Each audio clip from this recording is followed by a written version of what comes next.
But if he does go to law, continued Monsieur de Bourbon, coldly, I should advise him to resign his vicariate.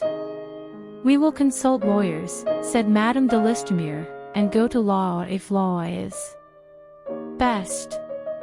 But this affair is so disgraceful for Mademoiselle Gamard, and is likely to be so injurious to the Abbé Tribert, that I think we can compromise. After mature deliberation, all present promised their assistance to the Abbé Birato in the struggle which was now inevitable between the poor priest and his antagonists and all their adherents.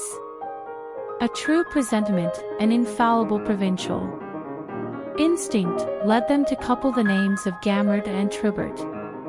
But none of the persons assembled on this occasion in Madame de Listomere's salon, except the old fox, had any real idea of the nature and importance of such a struggle.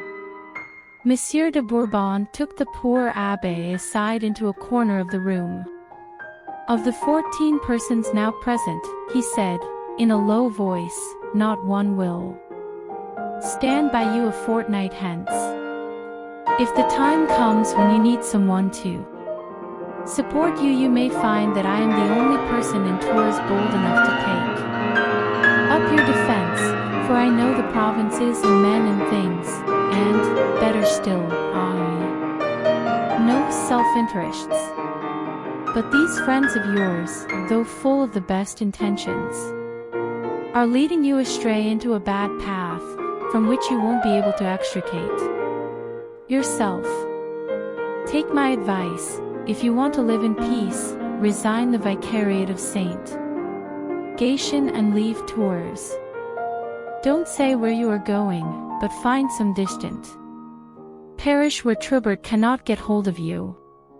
Leave Tours, exclaimed the vicar, with indescribable terror.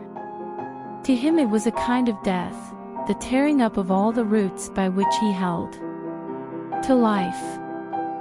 Celibates substitute habits for feelings, and went to that moral system which makes them pass through life instead of really living it, is added a feeble character. External things assume an extraordinary power over them. Birato was like certain vegetables, transplant them, and you stop their ripening. Just as a tree needs daily the same sustenance, and must always send its roots into the same soil, so Birato needed to trot about Saint Gatien and amble along the Mall where he took his daily walk, and saunter through the streets and visit the 3 salons where, night after night, he played his whist or his backgammon. "Ah, I did not think of it," replied Monsieur de Bourbon, gazing at the priest with a sort of pity. All Tours was soon aware that Madame la Baronne de Listomere, widow of a lieutenant general, had invited the Abbé Birato, vicar of Saint Gatien, to stay at her house. That act, which many persons questioned, presented the matter sharply and divided the town into parties, especially after Mademoiselle Salomon spoke openly of a fraud and a lawsuit. With this subtle vanity which is common to old maids, and the fanatic self-love which characterizes them, Mademoiselle Gamard was deeply wounded by the course taken by Madame de Listomere. The Baroness was a woman of high rank, elegant in her habits and ways, whose good taste, courteous manners, and true piety could not be gainsaid. By receiving Birato as her guest, she gave a formal denial to all Mademoiselle Gamard's assertions, and indirectly censured her conduct by maintaining the vicar's cause against his former landlady. It is necessary for the full understanding of this history to explain how the natural discernment and spirit of analysis which old women bring to bear on the actions of others gave power to Mademoiselle Gamard, and what were the resources on her side. Accompanied by the taciturn Abbé Trubert, she made a round of evening visits to 5 or 6 houses, at each of which she met a circle of a dozen or more persons, united by kindred tastes and the same general situation in life. Among them were 1 or 2 men who were influenced by the gossip and prejudices of their servants, 5 or 6 old maids who spent their time in sifting the words and scrutinizing the actions of their neighbors and others in the class below them. Besides these, there were several old women who busied themselves in retailing scandal, keeping an exact account of each person's fortune, striving to control or influence the actions of others, prognosticating marriages, and blaming the conduct of friends as sharply as that of enemies.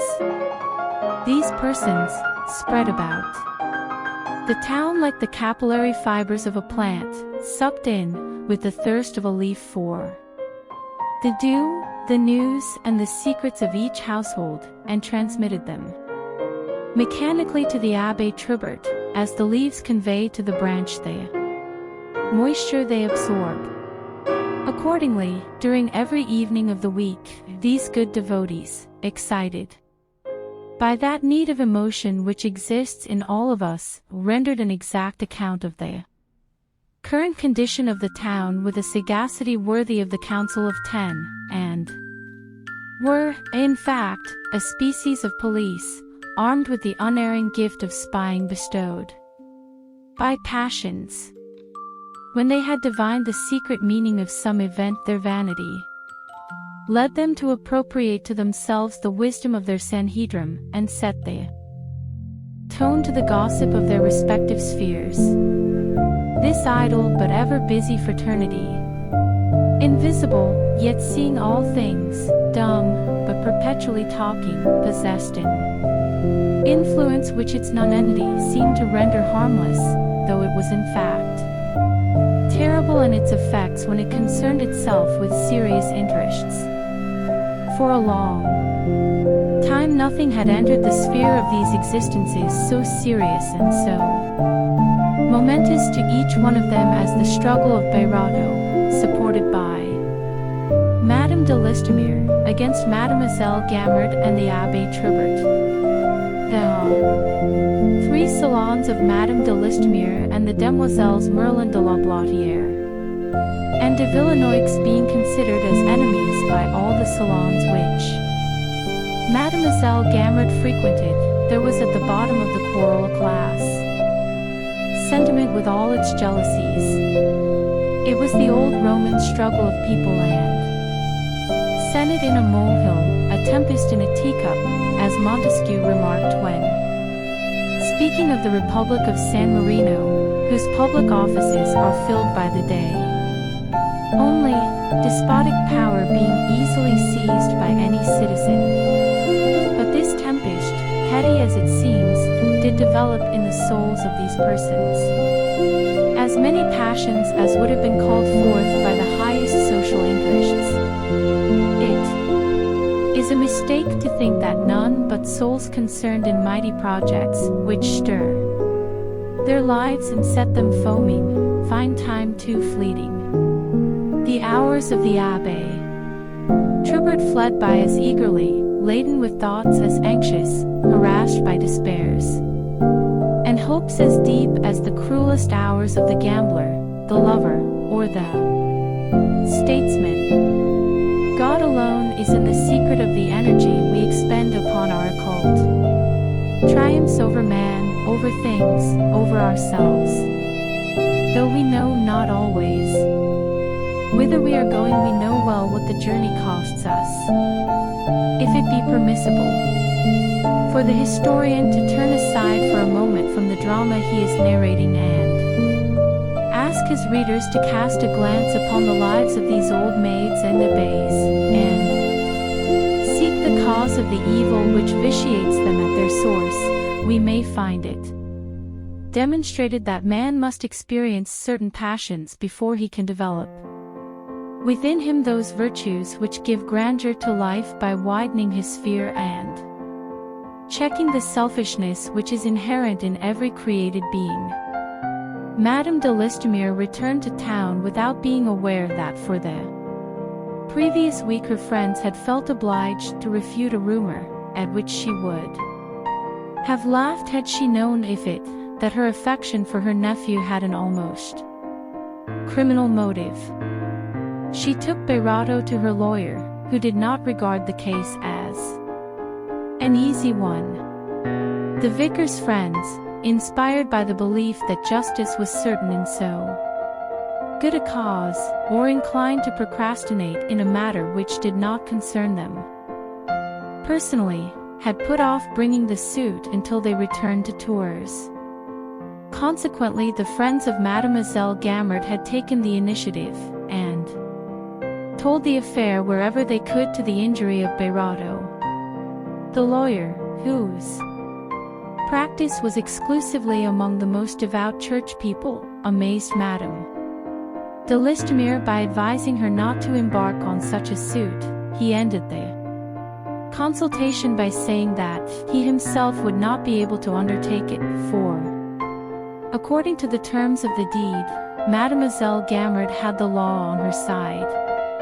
And in equity, that is to say outside of strict legal justice, the Abbé Berato would undoubtedly seem to the judges as well as to all respectable laymen to have derogated from the peaceable, conciliatory, and mild character hitherto attributed to him, that Mademoiselle Gamard, known to be a kindly woman and easy to live with, had put Berato under obligations to her by lending him the money he needed to pay the legacy duties on Chapelaud's bequest without taking from him a receipt, that Berato was not of an age or character to sign a deed without knowing what it contained or understanding the importance of it, that in leaving Mademoiselle Gamard's house at the end of 2 years, when his friend Chapelaud had lived there 12 and Trubert 15, he must have had some purpose known to himself only, and that the lawsuit, if undertaken, would strike the public as an act of ingratitude, and so forth.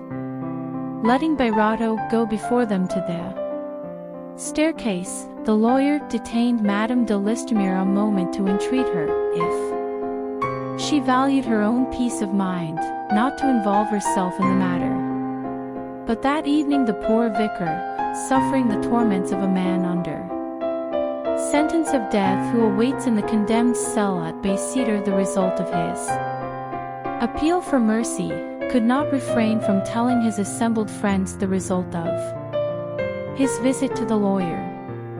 "I don't know a single pettifogger in Tours," said Monsieur de Bourbon, "except that radical lawyer, who would be willing to take the case, unless for the purpose of losing it. I don't advise you to undertake it." "Then it is infamous," cried the naval lieutenant. "I myself will take the abbé to the radical." "Go at night," said Monsieur de Bourbon, interrupting him. "Why?" "I have just learned that the Abbé Trubert is appointed Vicar General in place of the other man, who died yesterday." "I don't care a fig for the Abbé Trubert."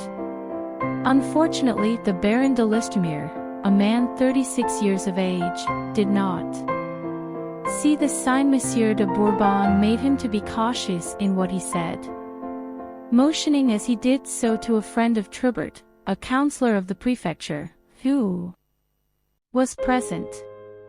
The lieutenant therefore continued, "If the Abbé Trubert is a scoundrel—" "Oh," said Monsieur de Bourbon, cutting him short, "why bring Monsieur Trubert into a matter which doesn't concern him?" "Not concern him?" cried the Baron. "Isn't he enjoying the use of the Abbé Berato's household property? I remember that when I called on the Abbé Chapelaud I noticed 2 valuable pictures. Say that they are worth 10,000 francs. Do you suppose that Monsieur Berato meant to give 10,000 francs for living 2 years with that Gamard woman, not to speak of the library and furniture, which are worth as much more. The Abbé Berato opened his eyes at hearing he had once possessed so enormous a fortune. The Baron, getting warmer than ever, went on to say, "By Jove, there's that Monsieur Salmon, formerly an expert at the museum in Paris, he is down here on a visit to his mother-in-law. I'll go and see him this very evening with the Abbé Berato and ask him to look at those pictures and estimate their value. From there I'll take the Abbé to the lawyer." 2 days after this conversation the suit was begun. This employment of the liberal layward did harm to the vicar's cause. Those who were opposed to the government, and all who were known to dislike the priests or religion, two things quite distinct which many persons confound, got hold of the affair and the whole town talked of it. The museum expert estimated the Virgin of Valentine and the Christ of Lebrun, two paintings of great beauty, at 11,000 francs. As to the bookshelves and the Gothic furniture, the taste for such things was increasing so rapidly in Paris that their immediate value was at least 12,000. In short, the appraisal of the whole property by the expert reached the sum of over 36,000 francs. Now it was very evident that Berato never intended to give Mademoiselle Gamard such an enormous sum of money for the small amount he might owe her under the terms of the deed. Therefore he had, legally speaking, equitable grounds on which to demand an amendment of the agreement. If this were denied, Mademoiselle Gamard was plainly guilty of intentional fraud. The radical lawyer accordingly began the affair by serving a writ on Mademoiselle Gamard. Though very harsh in language, this document, strengthened by citations of precedents and supported by certain clauses in the Code, was a masterpiece of legal argument, and so evidently just in its condemnation of the old maid that 30 or 40 copies were made and maliciously distributed through the town. A few days after this commencement of hostilities between Berato and the old maid, the Baron de Listomere, who expected to be included as captain of a corvette in a coming promotion lately announced by the Minister of the Navy, received a letter from one of his friends warning him that there was some intention of putting him on the retired list. Greatly astonished by this information, he started for Paris immediately, and went at once to the minister, who seemed to be amazed himself, and even laughed at the Baron's fears.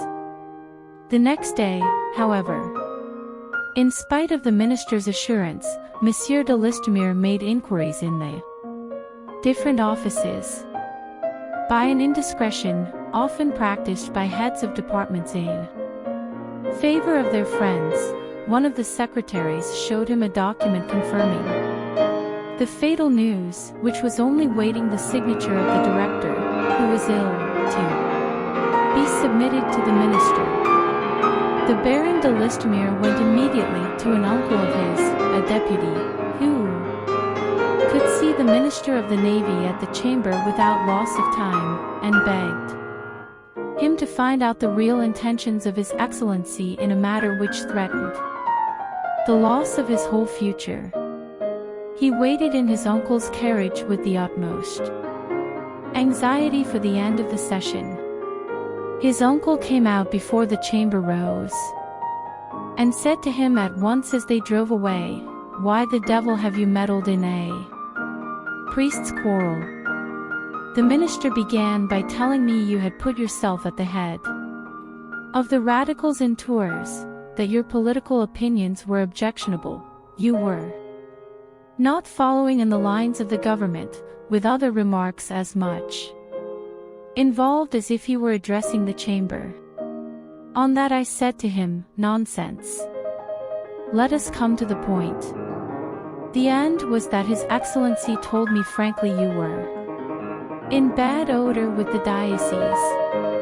In short, I made a few inquiries among my colleagues, and I find that you have been talking slightingly of a certain Abbé Trubert, the Vicar General, but a very important personage in the province, where he represents the Jesuits.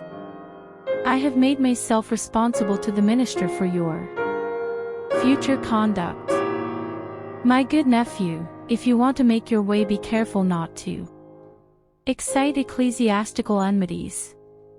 Go at once to Tours and try to make your peace with that devil of a Vicar General. Remember that such priests are men with whom we absolutely must live in harmony. Good heavens!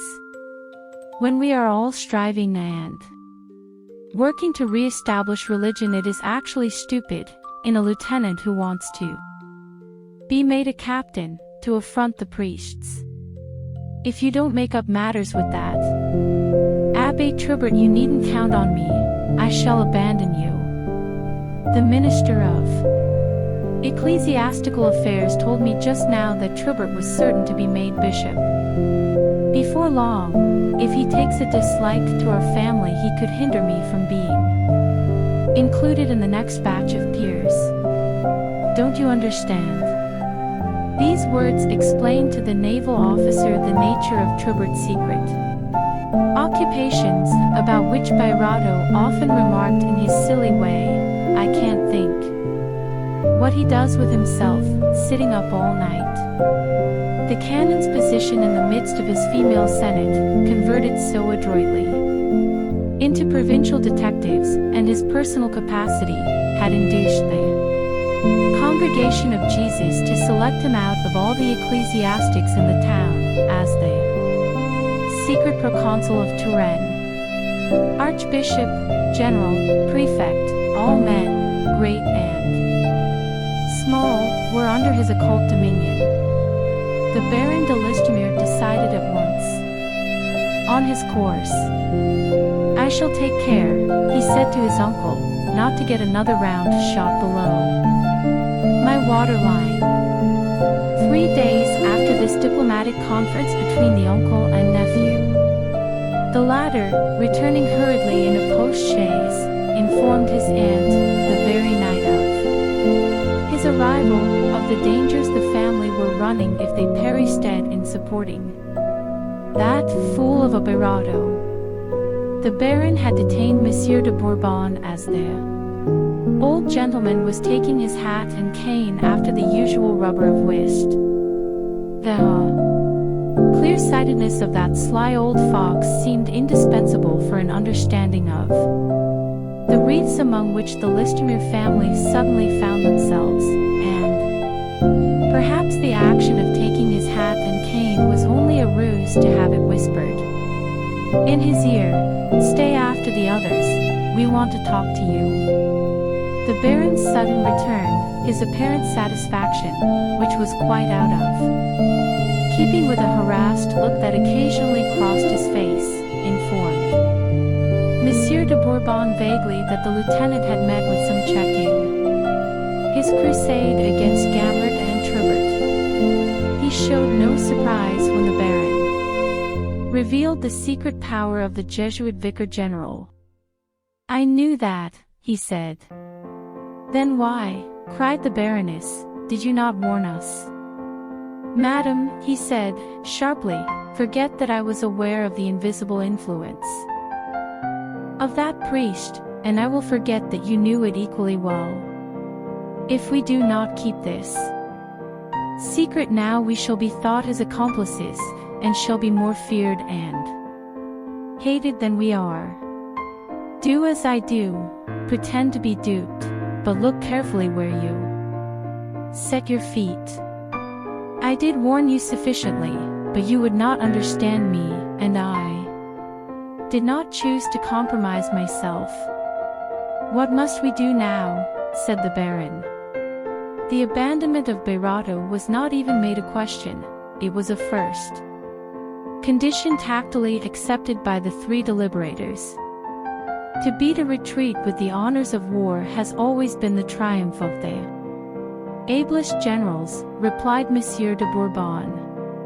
Bow to Trubert, and if his hatred is less strong than his vanity, you will make him your ally, but if you bow too low, he will walk over you roughshod, make believe that you intend to leave the service, and you'll escape him, Monsieur le Baron.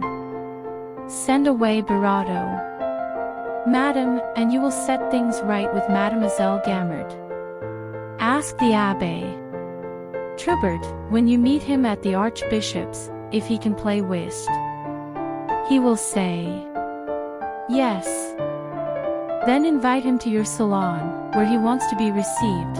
He'll be sure to come. You are a woman, and you can certainly win a priest to your interests. When the Baron is promoted, his uncle peer of France, and Trubert a bishop, you can make Birato a canon if you choose. Meantime yield, but yield gracefully, all the while with a slight menace. Your family can give Trubert quite as much support as he can give you. You'll understand each other perfectly on that score. As for you, sailor, carry your deep-sea line about you. Poor Birato, said the Baroness. Oh, get rid of him at once, replied the old man, as he rose to take leave. If some clever radical lays hold of that empty head of his, he may cause you much trouble. After all, the court would certainly give a verdict in his favor, and Trubert must fear that. He may forgive you for beginning the struggle, but if they were defeated, he would be implacable. I have said my say. He snapped his snuff-box, put on his overshoes, and departed. The next day after breakfast the Baroness took the vicar aside and said to him, not without visible embarrassment, my dear Monsieur Birato, you will think what I am about to ask of you very unjust and very inconsistent, but it is necessary, both for you and for us, that your lawsuit with Mademoiselle Gamard be withdrawn by resigning your claims, and also that you should leave my house. As he heard these words the poor Abbé turned pale. I am, she continued, the innocent cause of your misfortunes, and moreover, if it had not been for my nephew you would never have begun this lawsuit, which has now turned to your injury and to ours. But listen to me. She told him succinctly the immense ramifications of the affair, and explained the serious nature of its consequences. Her own meditations during the night had told her something of the probable antecedents of Trubert's life.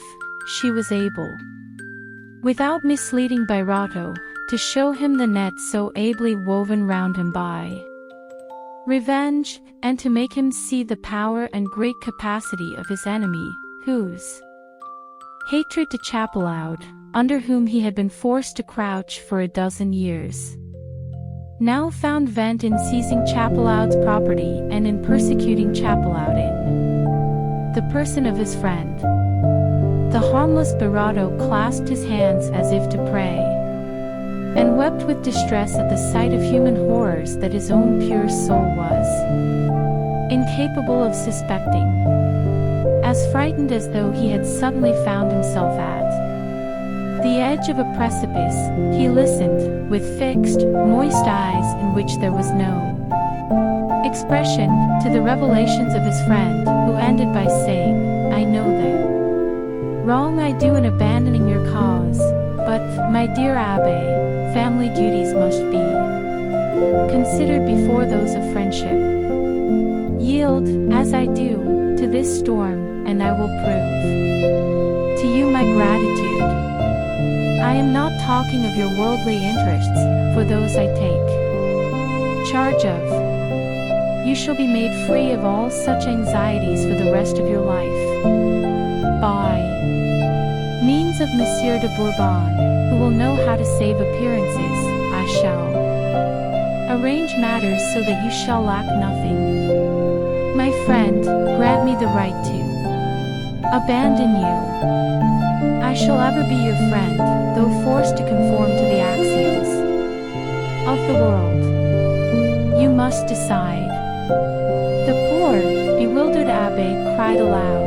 Chapelaud was right when he said that if Trubert could drag him by the feet out of his grave he would do it. He sleeps in Chapelaud's bed. There is no use in lamenting, said Madame de Listomere, and we have little time now left to us. How will you decide? Birato was too good and kind not to obey in a great crisis the unreflecting impulse of the moment. Besides, his life was already in the agony of what to him